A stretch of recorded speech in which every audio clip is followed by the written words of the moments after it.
Hello, everybody. Welcome back. I'm going to talk about the systems of laws of two countries, America and Canada. They're both based on English common law. And in the United States, they say this. It says, bias and justice cannot coexist. In Canada, all judges, before you go to court, me in particular, the judge has already been in contact with the lawyer for the other side or the Crown attorney. They have already decided by phone or in person what they're going to do. That has been my experience in every case, even to small claims court, civil court, criminal court. In the criminal court system of Canada, you are guilty until proven innocent, and that's a fact. So how did we get here? Canada decided it didn't like English common law back in probably 1978. But in 1981, Pierre Trudeau wrote a new constitution for Canada, and he changed our system of law. And he also removed any way to take a prime minister out of the office because of incompetence or criminal activity or anything like that. In Canada, it is now impossible to remove the leader since 1981. There is no system for it. Not only that, the government appoints all of the judges. Not one judge in Canada has ever answered a question from a member of the public about their background, their education, nothing. Nor will it ever happen. So we have people who get appointed to the top court of Canada, which we call the Supreme Court of Canada. People like Beverly Ann McLaughlin, who was appointed by a prime minister from Quebec. And primarily, see, the prime ministers we have in Canada that come from Quebec, they're trained under Napoleonic code. They are lawyers, but almost all of them, I think, have been lawyers, and they don't know what English common law is. Now, I'm going to give you an example. The current prime minister, Justin Trudeau, appointed a man to the Elections Canada. He's the top guy. He settles all the arguments about elections. So I wrote to him. I wanted to know if he knew anything about English common law. He wrote me back. He has a Bachelor of Arts degree, he has a master's degree, and he has a PhD. He is a Frenchman. I don't think he wrote the letter because he can't write in English.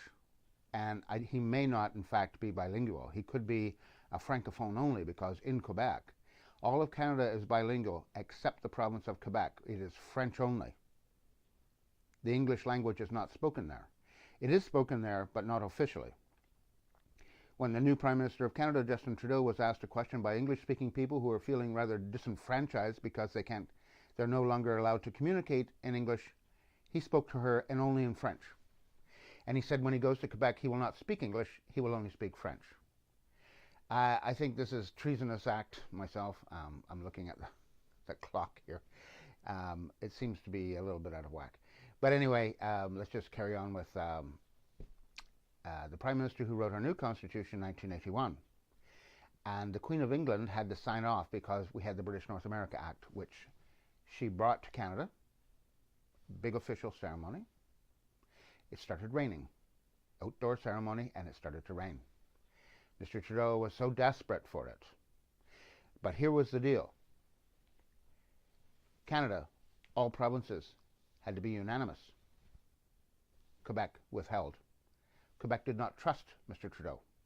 He's a fascist anyway.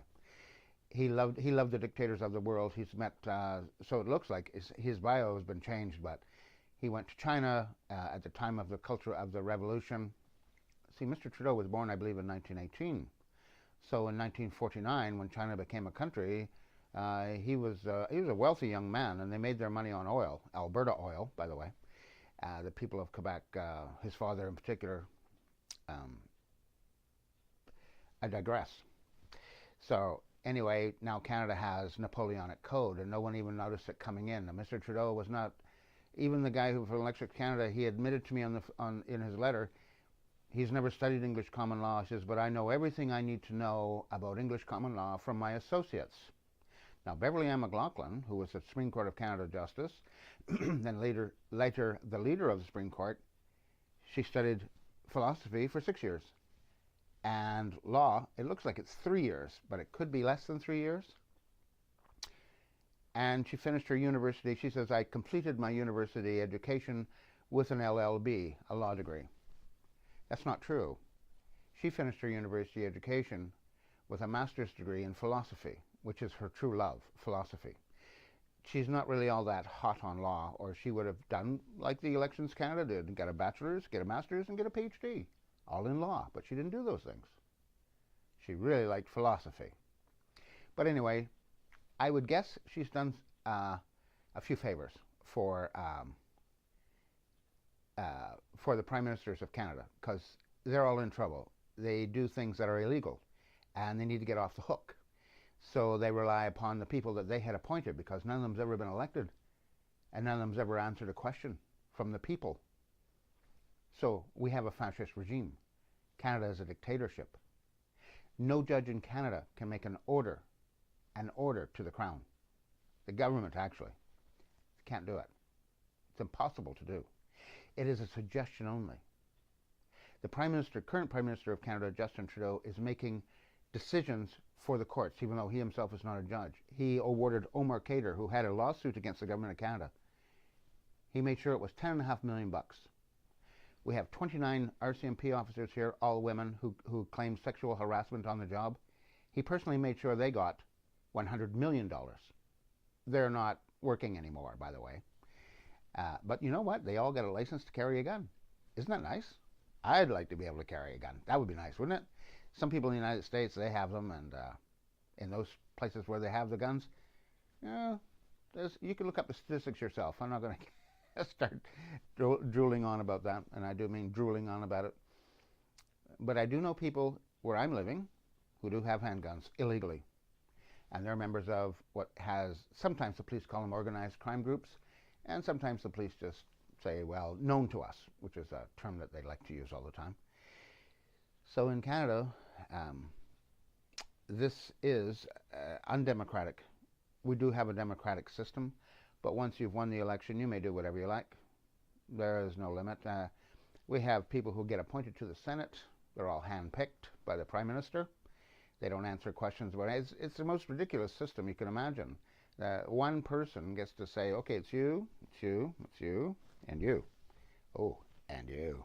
Whoa. Remember that night down in Cancun? That tequila took over, girl. That tequila took over. Woo. Anyway, let's go on. I'm watching the clock because I keep getting this notice from Google that I'm running on too long. And I'm trying not to talk a little bit faster because, time is of the essence and I don't want to be the drama queen. However, I fight for what is right. I fight for justice for Canadians. I do. And in the United States, you have a man named Donald Trump who is fighting for justice for Americans. He is doing a fabulous job, whether you like him or not. He loves his country and he is changing it for the better for all Americans. I am trying to do this in Canada. Thank you for listening to me. Everybody have fun out there if you can. Toodly-doo. Bye-bye.